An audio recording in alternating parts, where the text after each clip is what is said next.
In your morning routine, you do meditation and visualization. Can you go into more details on the exact techniques for these? For example, for meditation, you just concentrate on your breathing. Meditation is something you'll get to as part of Ultimate Self-Mastery. We do focus on that, on one of the bonuses, would you believe? So look out for that. But let me share a quick insight around meditation. A lot of people think meditation is about sitting down and not having thoughts. Guess what? Doesn't happen. Have you noticed that?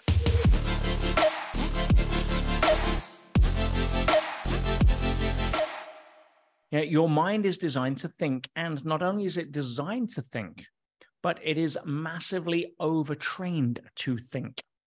Yeah, to the point where it is completely unconsciously competent. Anyone that's on week 8 will have insight into that.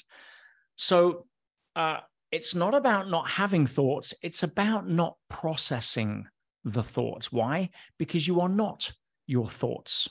You are not your thoughts any more than you are your arm. Yeah, if you cut off your arm, it's still you, right? You don't suddenly have 15% less of you, right? No, you have 15% less of your body.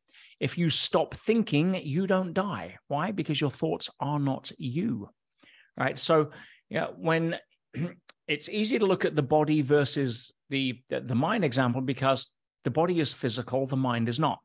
But also you are non-physical. You're the essence of who you are, and pick a label. We do labels here. Soul or higher self, whatever it may be. But because the essence of you is non-physical, and also in addition, separately to you, the mind is non-physical, a lot of people get confused because it's far less easy to separate the mind from you than it is the body from the mind. Yeah, you get the idea, because you and the mind are both non-physical.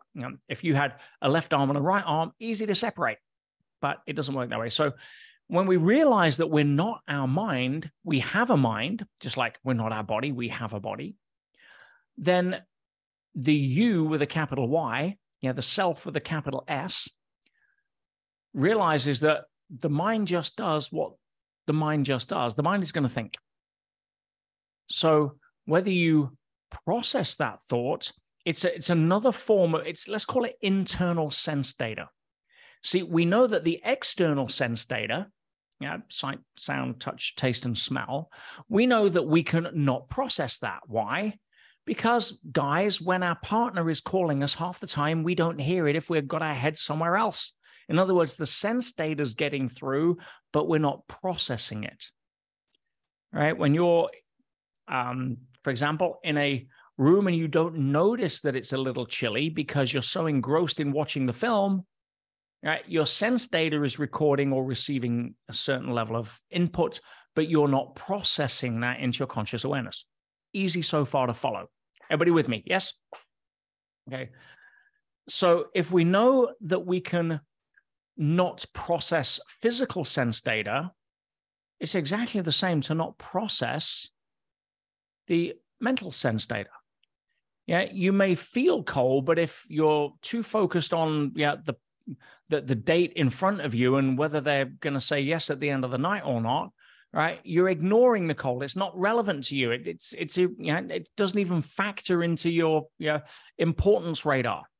Same when you're meditating. If you are learning, then help yourself out and get yourself a quiet space so you got your training wheels on. But when you learn how to not process thoughts, it doesn't mean to say that you don't get them.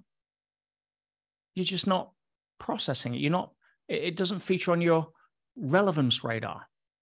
That's why you can meditate on a crowded bus when you're an experienced meditator. You still hear all of the screaming and the people and the blah and the noise and the traffic. You're just not processing it.